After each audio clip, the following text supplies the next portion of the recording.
Welcome to Infotech 2020, how local newsrooms confront misinformation.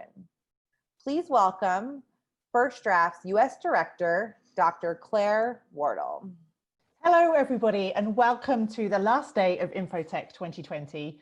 I'm not quite sure why we organize it this way, but today we have a packed agenda, starting with this amazing panel, How Local Newsrooms Confront Misinformation. Too often we talk about misinformation on the national or international stage, and we think about shady agents and foreign trolls. But actually, in the past year, misinformation has been flourishing, and it always has flourished. But I think now there's a recognition of what it looks like when we actually do a deep dive into different states and communities. And absolutely, they're going to transform the elections that are going to take place in November. And so today we have reporters from Michigan, Ohio, Florida, Wisconsin, and Colorado, and they're going to talk to us about how they have been confronting misinformation in their states and how things like collaboration can help really stretch journalists, explain misinformation tactics, but also think about the most effective storylines to make the public understand the real world harm that this kind of misinformation can have. So I'm going to hand over without further ado to another one of my favorite people, Nancy Watzman. She is the manager of our local news fellowship project for First Draft, but she's also the director of Links LLC. And she is a strategist specializing in developing and managing collaborations and partnerships to support journalists, technologists, and researchers. She is an expert in countering online mis and disinformation, conducting investigations, and crucially, she is so passionate about newsroom sustainability. She's a former director and remains an advisor to the Colorado Media Project, and she served as outreach editor for the Knight Commission on Trust, Media, and Democracy. She also knows everybody. So, thanks, Claire. You said so much. I can't emphasize more about how much we love working with the local fellows and local journals in general, and how much we feel the pain of what local news is going through these days. I know that since the pandemic started, we're down 36,000 journalists just since the pandemic started because of economic challenges to newsrooms. And so we really feel that, and we want to work with you. We know that you guys don't all have the resources we would love to all have to do everything we need to do. And we were here to help. And so we're really happy to have these folks on the front lines to talk to you guys today about what they're seeing. We're going to start with Katlyn from Michigan. Shana Black will then speak from Ohio. She's our First Draft fellow there. Dee Hall from Wisconsin. Nicole from Colorado, where I am also lucky to live. And Christine Stapleton from Florida. So I'm going to turn the floor over to Katlyn. She uses data to identify information gaps and report on issues affecting low-income communities. She works with Outlier Media, and she is based in the wonderful city of Detroit. Happy to be here. I am Katlyn.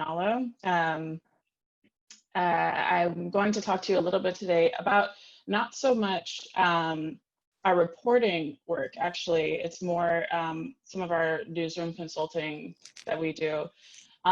We do these things called information needs assessments at Outlier Media. And we've been fortunate enough in the past few months to do some work in cities across the nation, including Macon-Bibb, Memphis, Stockton, and Detroit as well, which is where we are based. Early on in this pandemic, which I know is like hot at the front of everybody's minds right now, we thought a lot about whether these needed to pivot in nature, these information needs assessments, which are basically like, what do people need to know and how can we adjust our reporting to fill these information gaps, right? And at the end of the day, we very quickly realized that the information that people needed before this crisis, they still need now, right? Like this pandemic did not change whether people needed a roof over their heads or food in their bellies or an income to sustain both of those things. But one question that we did add, as we felt this sense of urgency around information and having particularly accurate information, was this one right here. Are there rumors you are hearing right now you aren't sure if you should believe? And can we fact check them for you? And basically what we started to see was that misinformation and what we called information gaps for a long time have a lot of overlap and perhaps aren't as different as we think. And the responses were categorized in something that we can see on the next slide. Largely, people were asking about masks. Questions like, do they even work? But also questions that are like, I just like don't understand the psychology of my neighbor. Like, why are people around me not participating in something that's just like so clearly for the benefit of the community, and people were having some real like moral compass meltdowns in this SMS feed. Sorry, I should have mentioned that we conduct these surveys over SMS to include folks that don't necessarily have access to internet. But people were texting in a lot of questions about the masks, which is understandable. A lot of questions about just the disease itself, treatments, vaccines, whether anti-malarials are effective in any sort of way against this disease. And then because we were conducting these surveys early on, when schools were kind of still in session, people had a lot of questions about where their kids were going to be and whether their children would be safe.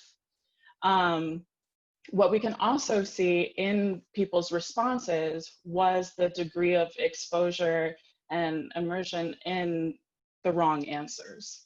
And I think something that we've confronted a lot is what you tell folks when your spidey senses are tingling that they're absorbing misinformation.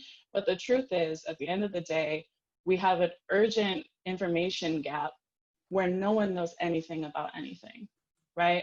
And so what do you say to folks about herd immunity if you are not yourself someone who knows two things about herd immunity? You're still a reporter who's trying to get people the best quality information, but you don't necessarily have all the answers at the end of the day, right?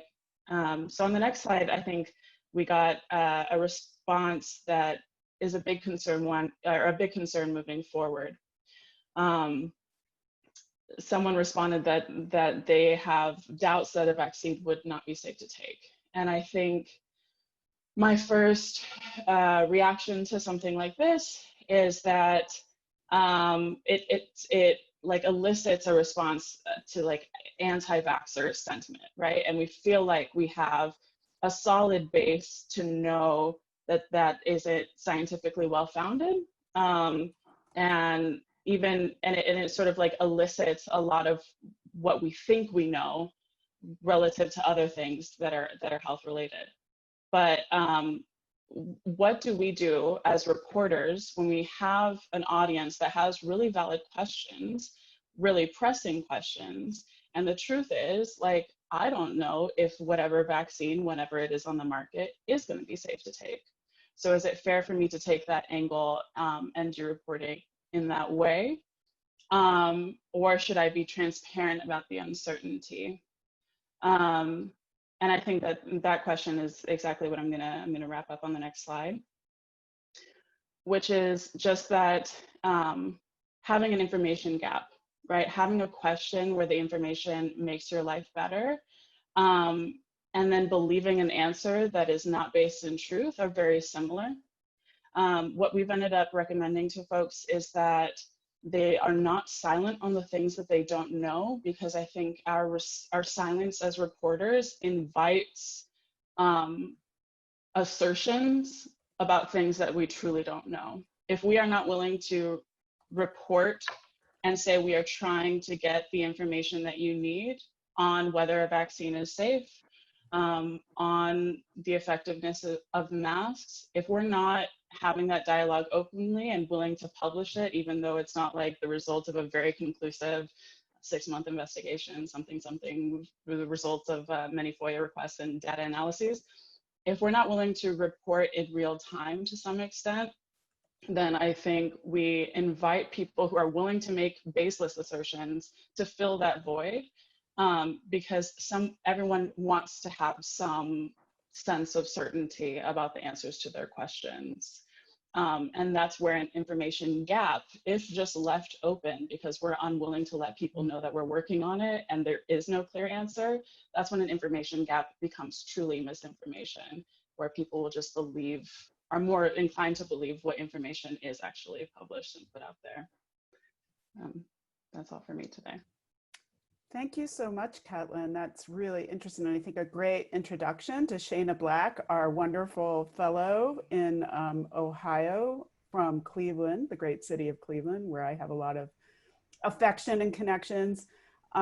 She's founder of Black Girl Media. And when she's not hunting down misinformation online, she's also training reporters, produces community events, and you can tell from her fancy microphones that she is a podcaster. So Shana, tell us about what you've been seeing in Ohio. Thank you, Nancy. So just to start, if we can do my first slide, I just kind of want to put context around what happened here in Ohio as COVID was happening here in Ohio. So our legacy paper here in Cleveland started to, well, it just kind of went away and they decided to no longer cover, and a lot of reporters lost their jobs or were let go. To Claire's point about, you know, we're losing journalists. And so this slide right here is just the front pages of the big three cities, Cleveland, Columbus, and the Cincinnati Enquirer, the day after, the Sunday after the George Floyd protest, or some say riots that happened after that first weekend. So as you can see in Columbus and Cincinnati, they were about calm or after the protest, and our Cleveland Plain Dealer led with fun activities to do. So that's just kind of to tell you how news is happening here in Ohio. Next slide, please. In our next slide, we look at some of the people that went viral since March, basically. So we have one of our House representatives, Nino Vitale, who has made the Daily Show a few times in their Instagram for saying that wearing a mask covers the image of God, so that's why he won't wear one. Melissa Atkinson was running for state senate, and she was in the viral State House reopen protest in March, April. And then one that was just kind of a meme, and it got way larger than that, was a picture that said that this is Clevelanders. The actual meme that went viral said that this was Cleveland showing up for a reopen or coronavirus parade, when it's actually from the 2016 Cavaliers World Championship parade. So that's just kind of what's been going viral and how eyes have been on Ohio for a while. Next slide, please. In our next slide, we're going to look at some of the examples that came across and what people are seeing. And this one actually came from, I saw on a personal feed, and it's about a high school band that performed in February. And so because of this band, they probably all have, and their kids, you know, they all have COVID, take them out and be tested. And this is right about the time when things were shutting down and we didn't have the testing, and it could have overwhelmed our hospital system. And just from looking at it, you see there's a news link, which is an actual news site, but that site, if you click on it, it's just the band performing. And it's not about, the news is not about what that post is. And also the timing was off, that it would have been 2-3 weeks later, so kids would have already started to show symptoms. And so just how parents reacted seeing that, oh my goodness, is that my child? That really started to become problematic. The next one would be some of the memes, because a lot of the fun things, a lot of the laughter leads to misinformation. So on our next slide, if we can see that one, these are just some of the memes that we see. This is early on in the COVID crisis, that this is what's going to happen to Ohio if we let DeWine, what have you. And that's kind of the sentiment from one of our conservative pages. And what happens, and what I've noticed here, even just on a personal level, was that people are saying these things. So you're seeing these memes, and then people are saying these words in public, and we start to begin to create and solidify misinformation. The next one is, they started off fun. If you drank this as a kid, you're immune.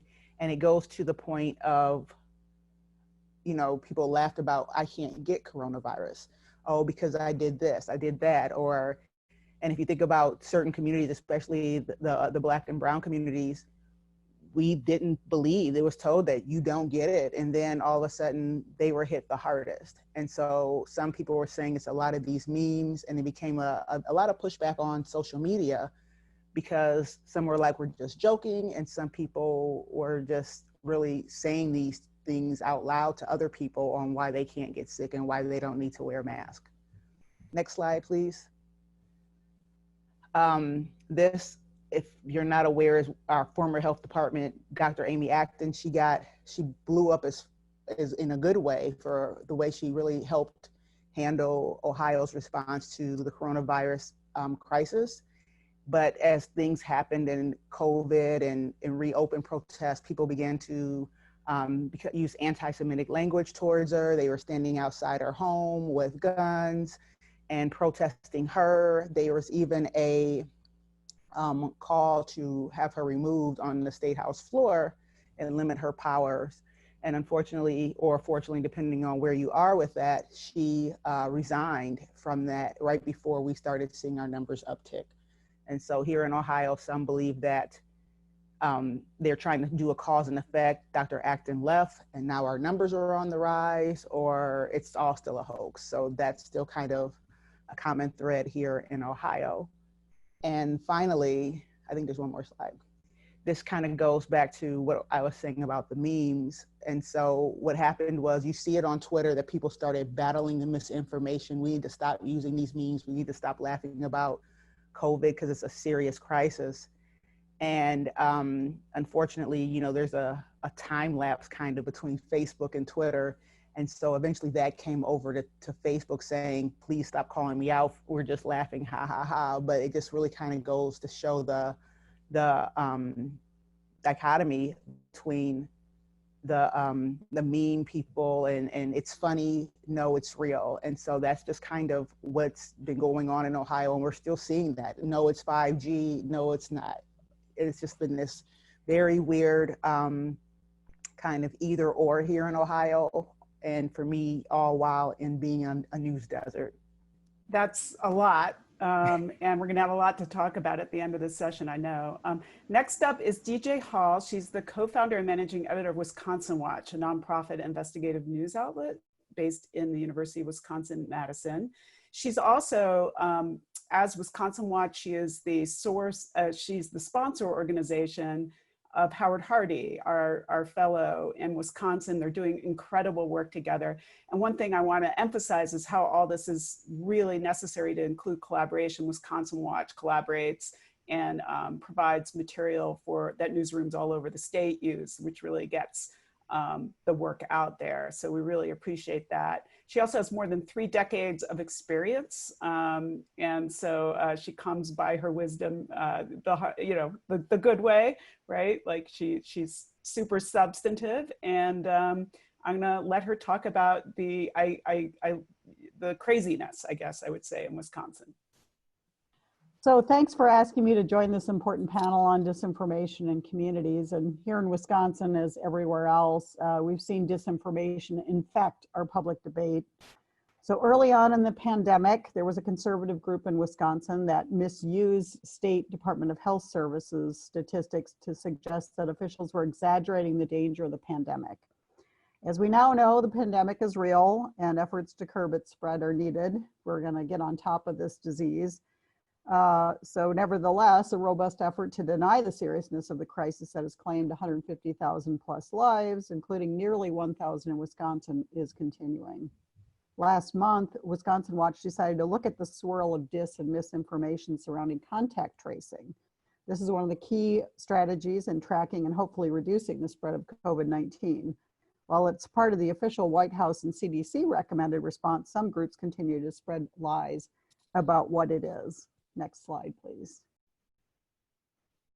We worked with First Draft trainer Howard Hardy and one of First Draft's researchers, Keenan Chen, to investigate what types of false information were being spread and by whom. We found groups like Wisconsinites Against Excessive Quarantine were amplifying false messages about contact tracing.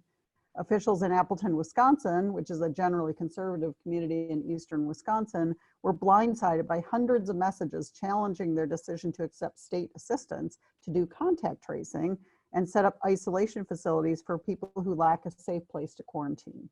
The council was accused of setting up surveillance cameras in front of the homes of people who test positive for COVID-19. These false messages were being spread among groups such as the quarantine group I mentioned earlier.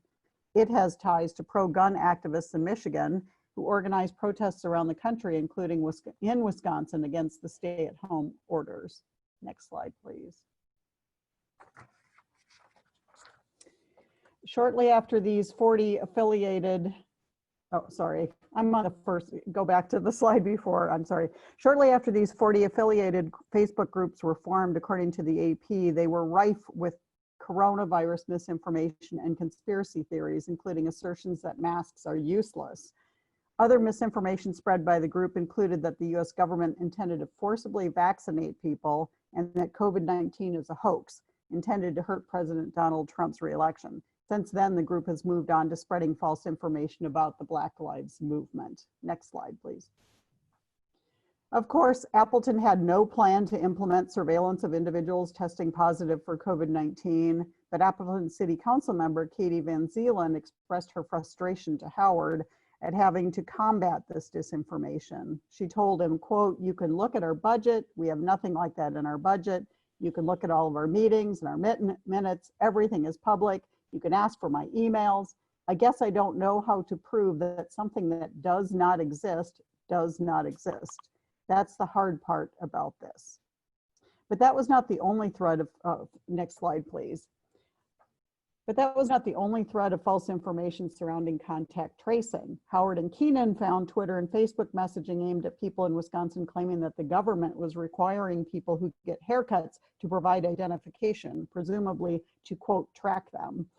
Anyone who has had a haircut during this pandemic, and I have now had two, knows this is untrue.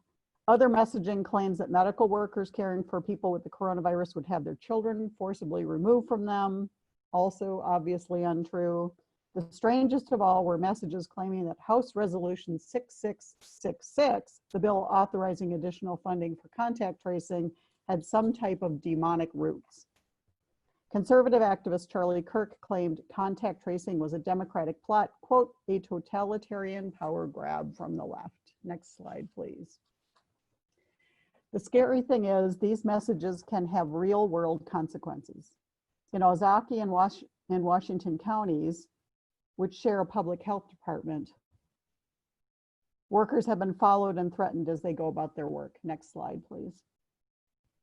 These threats have prompted the department to remove signage from their vehicles to protect public health workers. And as many of us know, public health officials and workers across the country have quit at times in fear for their lives because of threats from people who believe these cockamamie conspiracy theories. Last slide, please. My advice to local reporters is to know what conspiracy theories are circulating in your communities and find out how they are affecting officials in their decision-making capacities. Importantly, find out and expose public officials or candidates for office who believe this false information. Thanks, and I'd be happy to answer questions at the end of the presentations. Thanks so much. And also I love the use of the word cockamamie. That's a great word that we don't use often enough. Next up is Nicole Vapp from Colorado. I'm lucky enough to live just, some blocks away from Nicole here in Denver. She's the director of investigative journalism for 9 News in Denver and TEGNA. She just wrapped up a 6-year stint as an IRE Investigative Reporters and Editor board member. I'm a big fan of that organization. She's vice president of the Colorado Freedom of Information Coalition. I'm a big fan of that organization. And she's going to be talking about, what I like to say, Colorado people behaving badly, which we do. We are not good at being nice sometimes. I wanted to start with this. I think I was having a bad day and I looked up the definition of reality, and it's the world or state of things as they actually exist, as opposed to an idealistic or notional idea of them. And he refuses to face reality was how they used it in a sentence. And I'm like, every day we're all being asked to question our reality with the information that's coming in and the emails that we're getting from people, you haven't covered this or you haven't done this, and we actually have. So I throw this out there because we're all in this same questioning reality boat as organizations across the country, and we should just remember that, and remember that when we're having to make decisions. And in no other time is this more confusing than when we play the new game, next slide, the viral video challenge. If you're like our organizations, America's behaving badly, or Coloradans behaving badly, but every day we're getting in new pictures, new videos, new of people doing really bad things, and they're being recorded, which is really good for television, but we don't want to use them all, and we can't use them all. And so we've kind of developed over the last few months some ways to do some checking and just deciding on what is important to report in these videos. And so we kind of go through the process. First of all, we do our journalism. Is it real? Reach out to the individuals who are actually in these videos, as many as you can. Sometimes if we can't find the individuals, their names aren't associated with it. So we have to rely on what we can find out or what we can find on social media. And then remember that it is your integrity on the line, not these individuals, if you're going to share something that's not real. So that's why it's so important to check all these videos and pictures, because people are going to be putting stuff out there that is staged, and you don't want to be a part of that. So you need to do as much as you can to due diligence to report on what's real. So asking, what is the story? Is there a broader story involved? And I will show you an example of that one. Is there in crime? What is important to report? And do you need to report everything in a picture? So go to the next slide. I'm going to show you this video, and then I'll talk about it afterwards. You don't do that. Do you guys see this? I do. Recording. I sure do see it. Oh, you're having a problem with this? Yeah, just let this guy walk down the street. He's not bothering you. Come here. I don't want to come here. Here for. This is the America we're talking about, Margie. Have a nice day. That's recorded, and all of a sudden she's upset. This is the America we're talking about, Margie, was the line of that video. We, contacted the woman who shot the video. She did not want to be named. She did not want to be, she didn't want the story to be about her. And we had a long conversation. Do we name the woman who's walking the dog? We chose not to. And, you have to make these decisions kind of on the fly, but we talked about this video in the context of everything else that's going on, and wanted to make the video about the situation and about what is happening in this video is an example of something that's happening all over America. And to us, that was far more important than naming a woman and making it all about her. This comes on the heels of the New York video in Central Park, where she lost her job and it almost felt like the whole situation became about her and her behaving badly, as opposed to what the broader story is in this. And so that's the choice that we made. And we also didn't know the name of the individual, the man who was in this video. No one knew who he was. And so he hasn't come out yet. So that's the decision we made about that particular video. Go to the next one. This one is very similar, but you'll see we made totally different choices, but go ahead. I'm sorry, but under the Colorado revised state law, there's no grounds. No.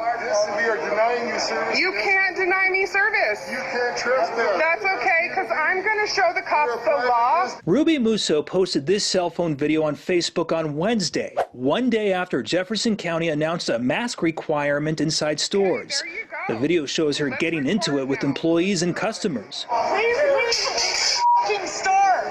Oh, really? Wow. Okay, that's harassment. I'm filing charges.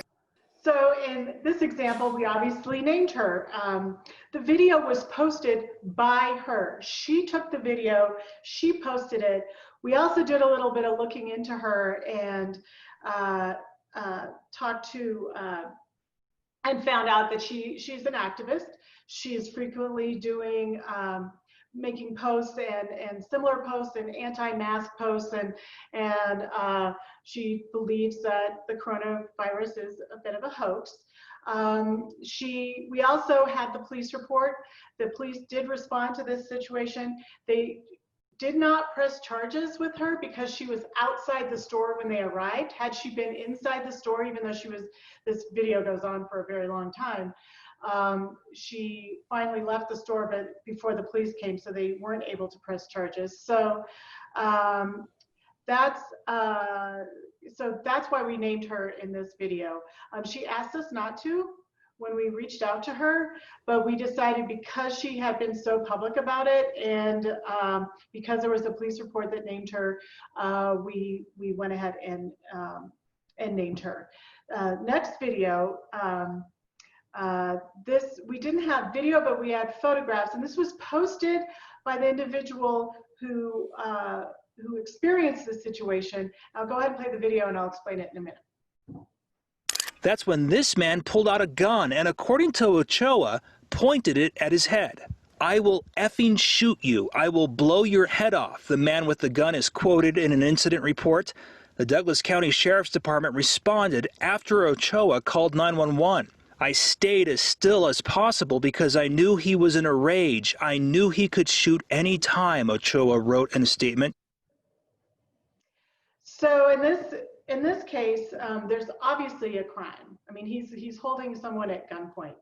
This was a man and his girlfriend who were looking for a rehearsal dinner for his best friend's wedding. And they got lost, drove in a driveway of this man. He saw them on a surveillance camera and chased them down outside of his property and confronted them, even though they had completely left his property. This one was a little bit more difficult because we reached out to the individual, the man whose house this is. We tracked down the address and found out who he was. He's the CEO of a energy company, and he hired a PR company to respond to us. At the time, the individual had not pressed charges, so we were kind of lost in how do we do a story, and he also wouldn't do an interview with us. He just had his post, but we found out that they were investigating. He changed his mind about it. The person holding the wedding had asked him not to file charges because she didn't want to disrupt what was happening in her neighborhood. She didn't want to make things hard for her. So now this man does face charges. So we went ahead and reported it, even though we started reporting this and his name before the charges were filed. And the reason why we did that is because we were able to verify that he was the one involved in it. And he verified for us what was happening, and we had his part of the story. So I think my biggest advice in these is take them as a individual case-by-case basis. We're going to be getting more and more of these, and the more attention that they do get, it's that first draft. How far do you go when there's when you get something? How viral is it? Is it tipping the scales? And we've decided to look at these as a case-by-case basis and look at the broader story. Is there something you can learn from this situation that your viewers, your readers, your users can learn from it, and you're telling that part of the story. You're not just putting out this video in a sensationalistic way. So I'll hand it back to my neighbor. Thanks, Nicole. And one of the reasons why I was really hoping Nicole would talk about these examples was I noticed what Channel 9 did and how they reported on the woman walking the dog episode, because I live a neighborhood over and my private Facebook group was exploding with people making it all about her. And I thought it was a really interesting choice that Channel 9 did. you know, again, on my private Facebook group, they were really trying to blow it up and make it big that way. So I thought that was interesting, and I could tell that Nicole had taken the first draft training. So the next up is Christine Stapleton. She has been a journalist for nearly 40 years, so she beats Dee, I guess. 34 at the Palm Beach Post. She has covered some of the biggest stories to come out of South Florida, which produces a lot of stories, including, I remember the William Kennedy Smith rape trial. I also remember the November 2000 election. Jeffrey Epstein, unfortunately, we all remember him. And now she's covering politics and President Trump in Palm Beach. I think all this means we all want to have a drink with Christine off record. I know I do. She became interested in disinformation during the 2016 election, and she's been involved with First Draft, and we're so glad to have her there in South Florida. And now she's going to tell us about what she's seeing. Hi, I want to thank you guys for inviting me, and thank First Draft, Claire and Nancy, for what you're doing. The training for journalists is so important. And I'd like to talk about a situation that I never experienced before, which is kind of out in South Florida, because we do experience a lot here. I was doxxed 2 weeks ago by a famous internet troll. Her name is Laura Loomer, and on Saturday morning, July 27th, I started getting a lot of phone calls from all over the United States, and I didn't answer them assuming they were telemarketers. But I also got a text message from a friend, and she said, why is your phone number why was your phone number posted on Parler, and people told to call you about a Palm Beach Post editorial? I had no idea what she was talking about. Moments later, I got a call from Laura Loomer. Now, Laura Loomer is basically the female version of Milo Yiannopoulos. She's 27 years old.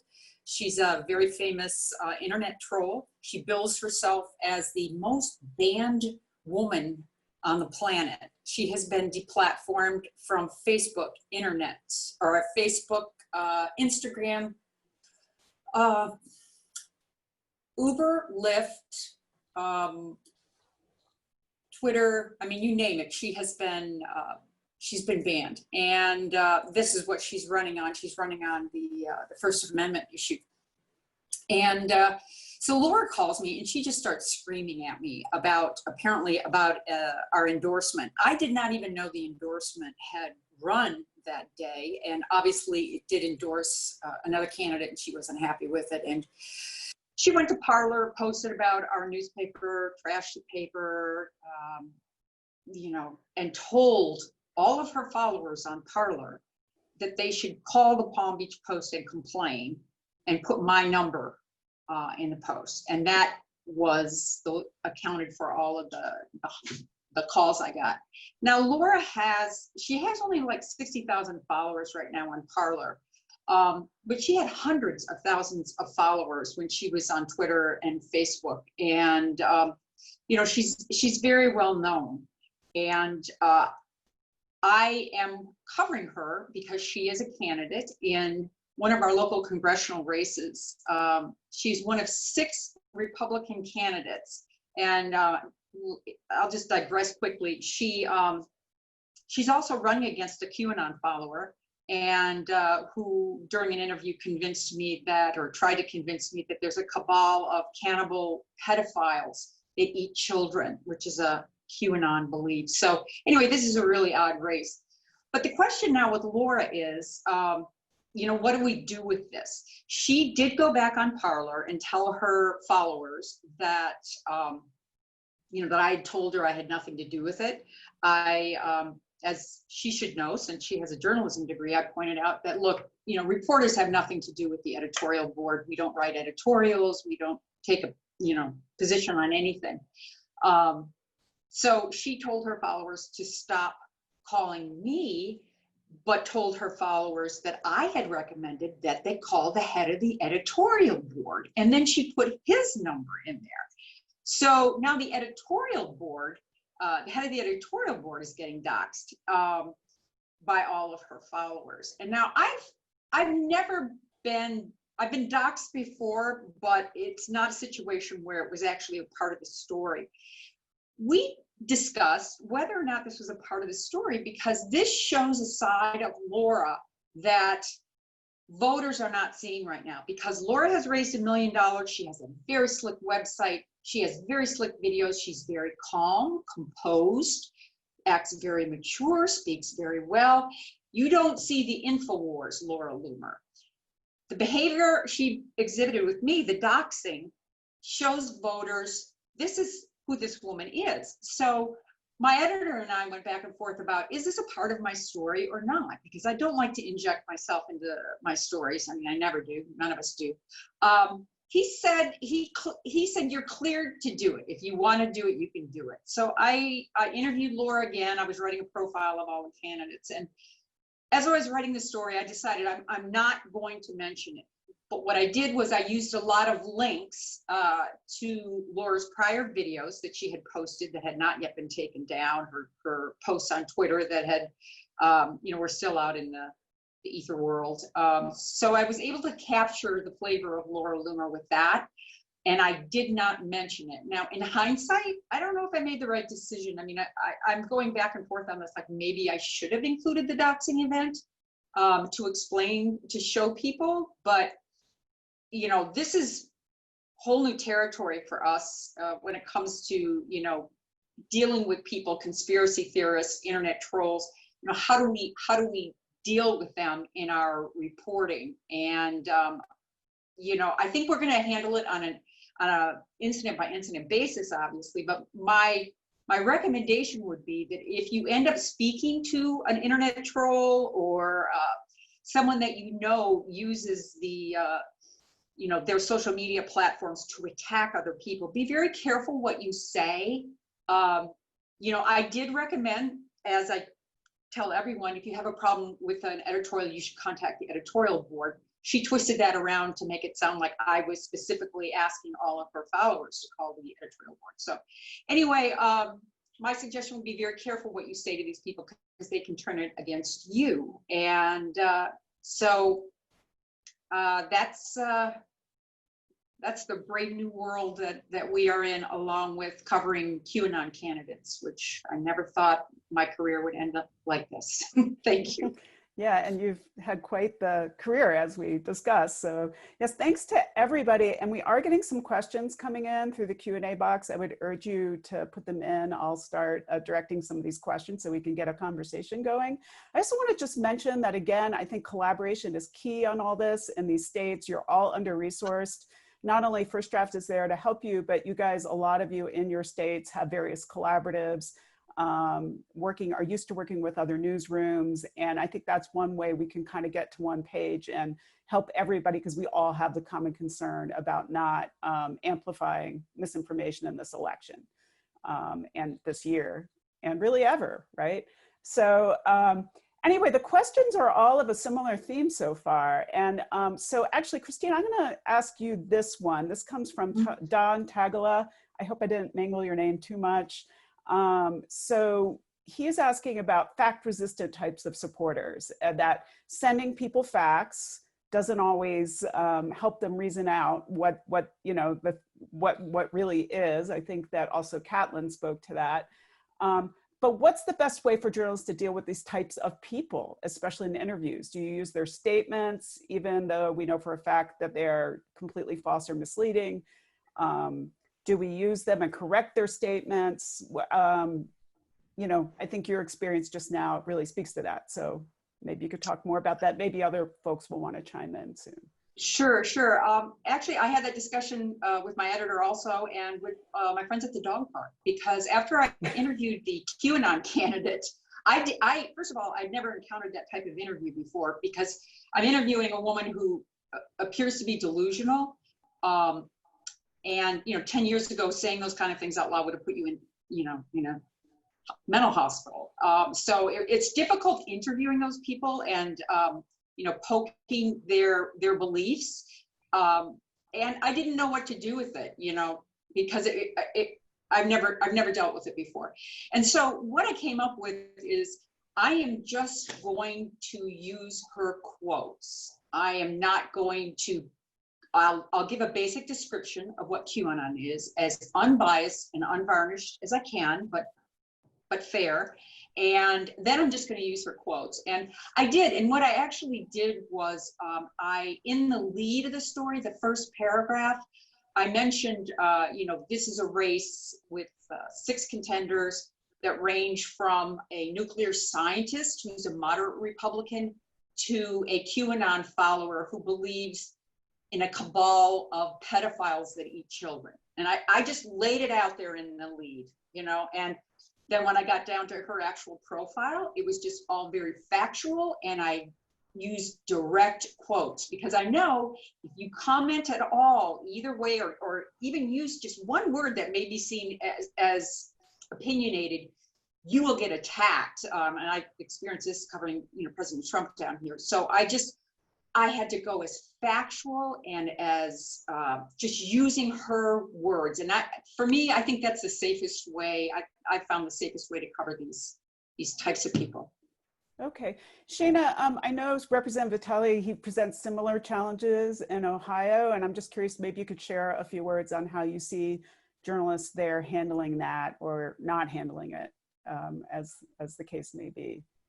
It's kind of a mix here. So, the State House, people that cover the State House, a lot don't talk about what he's saying. We do also have reporters that Representative Vitale does not have a Twitter following, but I found him because I followed a reporter on Twitter who would always screenshot his words, post them on Twitter, and then comment about what Vitale was saying, Representative Vitale was saying. And so it's kind of that unique piece of, are you amplifying the story? Because I would have I would have eventually found him, but I wouldn't have known who he was at that point had this other reporter not pointed that out. So he kind of makes the news, and he's either not spoken about or he makes mainstream news, and it's just, there's no in between.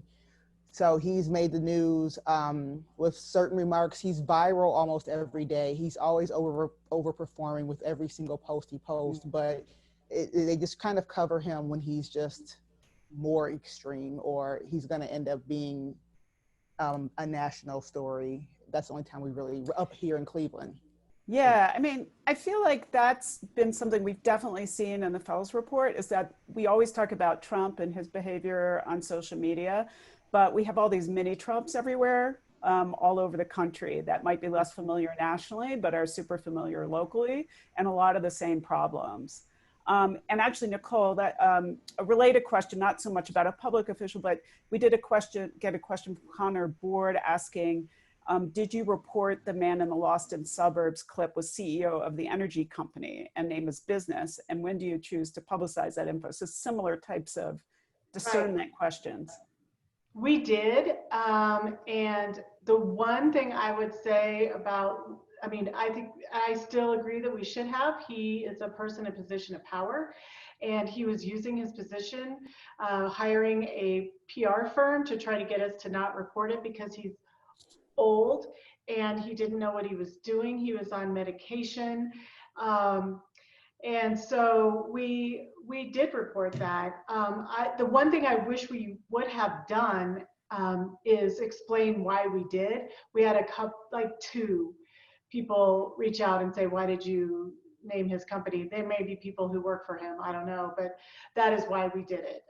And so once we explained why we did it, and that is, I think, a really good reminder to all of us, is when we make decisions, say it up front, why we're doing what we're doing, why we're reporting or not reporting something. I think that transparency can really help. First of all, it lets people know that you're taking these decisions very seriously because you've thought it out beforehand. This isn't like you're just reacting to it when someone comes after you afterwards. But that you're letting people in on your process, and I think they really like that. They want to know that you're making these hard decisions in a transparent way. So those are two things. I did want to kind of follow up to what Shana and Christine were saying about these interviews with these people that seemingly make no sense. For television, this is even more important to be so prepared for your interviews, because I don't know about in your instances, but every time we go do an interview now, they're recording it too. We're getting recorded and they're getting recorded. And it is, I mean, it's a heightened, you can't just go into an interview and go, okay, so what are we going to talk about today? You know, kind of like, you know, you have to be prepared. You have to know the answers to the questions that you're asking. You have to know what the truth is. And I think there's two very good examples of that with the latest Donald Trump interviews with Axios and then with Chris Wallace at Fox News. And you could really see, and you know, I wondered if they did some training on how to talk to a gaslighter, because they really stayed calm in the moment, and they had answers and they had questions. And I think that's why they're being touted as such good interviews, because they were able to, you know, ask the pertinent questions and stick to where the truth is in this ever changing reality. And so if you haven't watched those fully, I mean, the short little clips that are on Twitter are interesting, but if you see how they went through the entire interview, you know how prepared they were, both of them. And it's just, I think those are good examples of how to do it. Okay. Katlyn, I thought you might be able to speak to the other piece of this, which is, I think First Draft talks a lot about inoculating the public against misinformation. And so like how you kind of do that without necessarily taking on the bit of misinformation directly. And you were kind of giving examples along those lines around, you know, people having these basic questions and how you might choose to deal with them. How have you seen that play out in your work in Detroit?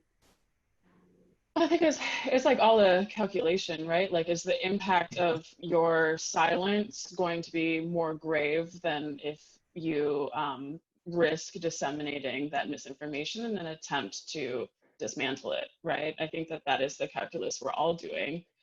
Is this public official's statement already widely enough known that me disseminating it further in order to try to correct the record and get people the information they need, is that going to have more net positive, right? I think like one particular example is that in Detroit, the housing crisis has been real for a long time and continues to be like real. And the county treasurer's budget has benefited from people believing that foreclosure happens much later in the year than it does, because they believe that they can save their home and they try to make payments on it, when really the foreclosure happened in spring and the auction doesn't happen until later. And I mean, a lot of what we do is get people information via the channels that are accessible to them. If foreclosure is happening at like a tremendous scale, it doesn't help someone who's facing that foreclosure if the information on how to get help is 10 paragraphs deep. If it's online and you're struggling to pay to keep your water on, so like, why would I be paying for internet access, right? And if the language that's used in the article is clearly alienating.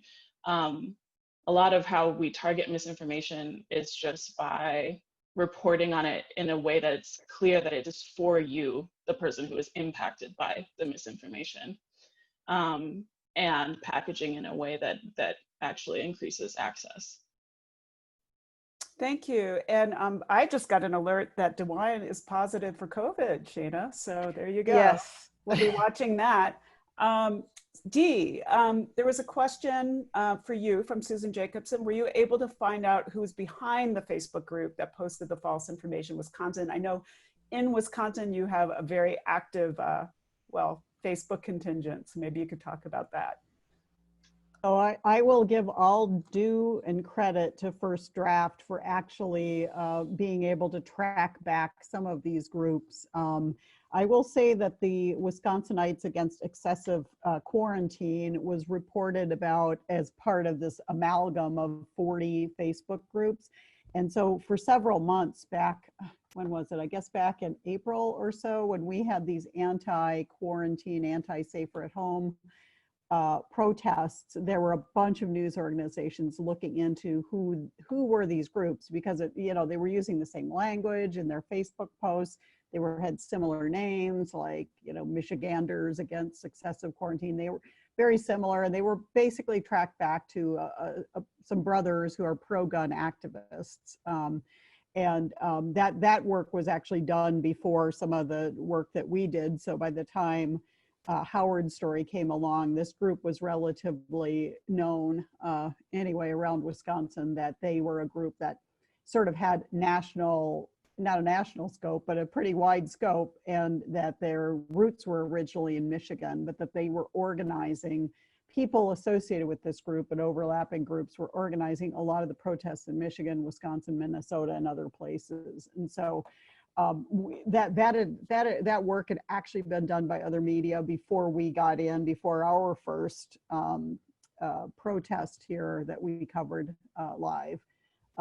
Speaking of that protest, though, I will say that one thing one of our reporters did is sort of fact-checked. One of the speakers was a licensed medical professional, a doctor here in Wisconsin who had his own practice, and he was spouting a bunch of stuff. And in the course of the day, in addition to covering this live event with a bunch of people with no masks and a lot of guns, he took a look at, what this person was citing, these medical journals and what the conclusions were. And we were able to report on our story, which was a live coverage of that day's events, that what he was saying wasn't backed up. When you look at the journal articles, when you look at the studies, that they didn't say what this guy said. So we were able to kind of in real time say, here was their big speaker, this was their medical professional saying quarantining and safer at home is not necessary, but then we were able to say right away. But the evidence that he cites in this, before these 1,500 protesters and,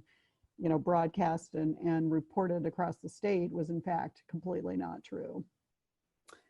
Thanks, and this is great. I feel like we could talk about this all day. I want to say these guys are pros, and I would just say that we need these kind of local people who actually live in the places to really help us understand how this stuff is playing out online locally. It's really tough without that local expertise.